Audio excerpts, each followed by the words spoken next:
আচ্ছা, আলমবাগে আপনার যে জমিটা আছে ওটার দলিল কি জেনুইন?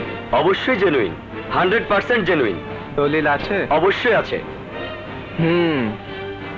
আপনি 1 নাম্বার বলেই 2 নাম্বারের মধ্যে যান নাই। এখন সময়টা খারাপ। 2 নাম্বারদেরই জয় জয়কার।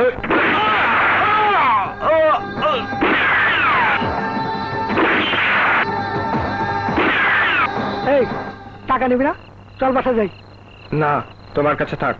রে তুই তো শালা আজব রংবাজ রে। কেন? আমি বহু রংবাজ দিয়ে কাম করাইছি, তোর মতো রংবাজ দেখি নাই রে। হায় রে হায়, তুই টাকা নিতে চাস না? আরে কাম করার আগে মানুষের টাকা নেয়, হ্যাঁ? তুই আবার ইংরেজিতে ফটর ফটর করে কথাও কর। এই তুই তো শিক্ষিত পড়া রে। এই তোর মা বাপ নাই? টাকা নিয়ে বাসায় যেত। এখানে বসো। আবার কি? আচ্ছা, তুই আমার কোনো কথা কনোর সময় এই জায়গায় নিয়ে আসিস কেন রে? ওই যে বিল্ডিংটা দেখা যায়, ওটা কি চেনো? হ্যাঁ, ওটা একটা ইংলিশ স্কুল। ওইখানে বড় লোকের ছেলে মেয়েরা লেখাপড়া করে। আমিও ওখানেই পড়তাম। হ্যাঁ হ্যাঁ, কস কি এতে প্যাস লাগাই দিলি? হ্যাঁ হ্যাঁ হ্যাঁ, সর্বনাশ।